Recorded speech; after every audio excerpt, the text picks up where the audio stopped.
Hi there, I'm Brooke Baldwin. You're watching CNN. Thank you so much for being with me. President Trump has gone way out of his way to downplay the White House's rough transcript of his call with the Ukrainian president, who he repeatedly urged to investigate Joe Biden and his son Hunter on Trump's baseless claims of corruption. But who needs a summary when you can hear it right from the president's mouth? Take a listen as Trump revives his Ukraine conspiracy, and adds China to the list. China should start an investigation into the Bidens, because what happened in China is just about as bad as what happened with Ukraine. So I would say that President Zelensky, if it were me, I would recommend that they start an investigation into the Bidens. That might have cleared things up for Senator Mitt Romney, whose initial reaction to the Ukraine call was the following, quote, "If the president asked or pressured Ukraine's president to investigate his political rival, either directly or through his personal attorney, it would be troubling to the extreme, critical for the facts to come out." Well, looks like you have your answer now, Senator. As for the Bidens, here's your daily reminder that there is no evidence of any wrongdoing by the former vice president or his son in Ukraine. And with respect to China and Trump's claim that the father and son got millions of dollars from the country, there is no evidence that former Vice President Joe Biden received a dime. And a lawyer for Hunter Biden pushed back on his characterization, calling it a, quote, gross misrepresentation. Team Biden says President Trump is, quote, desperately clutching for conspiracy theories that have been debunked and dismissed. In fact, just last night, before this latest attack, the former VP was a little bit more blunt. I'm not going anywhere.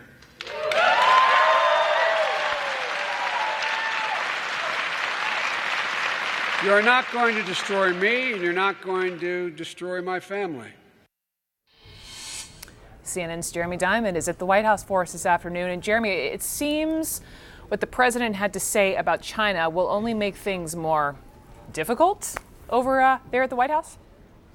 Very much so, and it all comes, of course, just before the president's team is set to restart those negotiations with China over that ongoing trade war. So this adds a whole new element to that. But what we saw from the president this morning, after days of him going after the whistleblower, seeking to discredit the whistleblower and that individual's claims, we now have the president essentially confirming what that whistleblower said in the complaint, confirming what was already clear from the transcript of the president's call, which is the president saying that he did indeed hope that Ukraine would start a major investigation into former Vice President Joe Biden as a result of that July conversation. And it was plain and clear for everyone to see in those comments that you played just moments ago, Brooke. And the president adding to that, of course, as well, also saying that he would like to see China investigate the former vice president. Again, as you mentioned, those allegations that the president is making about the former vice president and his son as it relates to China, there's no evidence that the former vice president received money from China as a result of those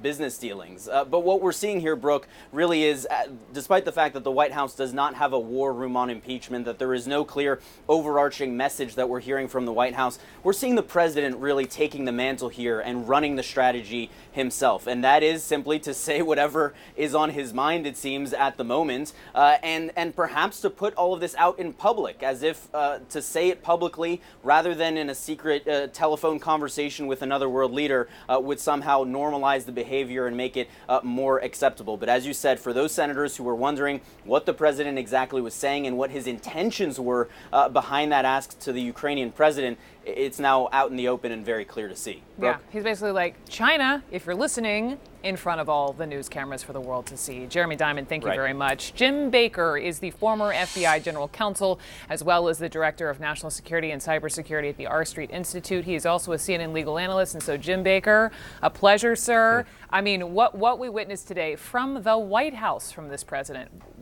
was that illegal? It's unconstitutional, so therefore it is illegal because it's directly in contravention of the president's duties and responsibilities under the Constitution of the United States. He is not taking care that the laws are faithfully executed. He is not living up to his oath of office. And so this was a very dramatic day for America. In my opinion, a very sad day, too. I think it's a sad day and one that all Americans should be troubled about. The president, if he actually thinks that Joe Biden or any member of his family broke a U.S. law, right, and that's what the president's responsibility is, to enforce U.S. law, then he should refer the matter to the Attorney General and tell the Attorney General to ask the FBI, where I used to work, to investigate. That's the way this is done. You don't invite a foreign power, especially an entity like the Chinese government, to start investigating Americans, let alone Americans who are potential political opponents. The thing here that troubles me the most is that the president is abusing his power in order to stay in power. But that is Go ahead, I'm sorry. No, he's doing it in broad daylight. I mean, does he think by saying it publicly, does that somehow make it okay? No, it doesn't make it okay. If you can't, I don't want to leap to making analogies, right? But you can't stand on a street corner and start proclaiming that you're going to commit a crime and then go do it and somehow have that be okay. The thing here is the president has so much power. The president of the United States has so much power that foreign leaders listen to him and they want to be on his good side because he is responsible for the whole executive branch, right? And so they want to do things that he wants them to do. And so him speaking the words in and of itself is the abuse of power. It is what is, again, against the Constitution. That's what we're talking about here. Not statutes per se, but the Constitution itself. And how does this White House then even begin to fight this impeachment inquiry when the president is admitting this in broad daylight? That's a good question, because he's serving up exhibit after exhibit for the congressional investigators, and he's writing the impeachment. He's writing the articles of impeachment for them. I was thinking earlier that this may be the first time we could have articles of impeachment with links embedded into it, with video linking to the president making the statements himself. I mean, it's so crazy. But he's serving up, and he's just making it easier for them. And they're going to have to do due diligence behind the scene. Yeah. But this is just, I don't know how, if you're at the White House, you deal with this kind of a situation. Yeah. It's just crazy. It's links crazy. Embedded, example. And then cut to, to CNN video, right? To yeah, CNN exactly. video. Jim Baker, just stand by for me. I have more questions for you, but let me just get some more reporting in from Capitol Hill, where one of the key people mentioned in that whistleblower complaint, former Ukraine Special Envoy Kurt Volker, is testifying today behind closed doors to the House Intelligence Committee. Volker, who resigned the day after that complaint went public, is a career diplomat. Was a good friend of the late Senator John McCain's, and someone who CNN has learned was never fully on board the Trump train, at least in the eyes of this White House. He is also the man in a series of text messages with Rudy Giuliani, texts that Giuliani claims show the State Department was aware of his efforts to get Ukraine to investigate the Bidens. So let's go to Capitol Hill to our correspondent there, Sunlen Sarfati. And so Sunlen, we don't know, this is all behind closed doors. We don't know any details out of this, Volker testimony, but that isn't stopping lawmakers on both sides from putting their own spin on things. What are you hearing from them? That's right, Brooke, and this is notably already a very lengthy briefing, now lasting already 4 hours plus. It's still going on right now behind closed doors in the House side of the Capitol in that classified room. But as you noted, lawmakers are coming in and out of that briefing, occasionally stopping to talk to press. Not much by way of substance. Lawmakers really refusing to wade into the details of what exactly Kurt Volker is saying behind closed doors, what exactly are those documents that we know were delivered last night to the committee, dozens of pages of documents on his behalf. So not much by way of substance, but Democrats, what we're seeing, their response really going after President Trump, with President Trump's new comments this morning, again prompting Ukraine and now China to investigate Joe Biden and his son. Here's what the chairman of the House Intelligence Committee said just a short time ago. A president of the United States encouraging a foreign nation to interfere and to help his campaign by investigating a rival is a fundamental breach of the president's oath of office.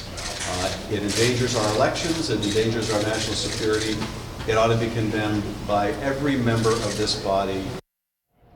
And similarly, we've seen Republicans essentially fall into their partisan camp. Brooke, Republicans leaving that meeting saying that the testimony was impressive by Kurt Volker today, but two Republicans saying that they did not believe his testimony in any way advanced the Democrats' impeachment agenda. Brooke. All right, Sunlen, thank you very much. So Jim Baker, back over to you here. Testimony happening 4 hours plus, still ongoing. Is the big question whether the State Department actually coordinated with Rudy Giuliani on his pursuit of dirt on Joe Biden? No, I think the big question is, what did the president do? What did the president say? He said some of that today, as we were just talking about. But what did he ask Rudy Giuliani to do, and what efforts did he undertake?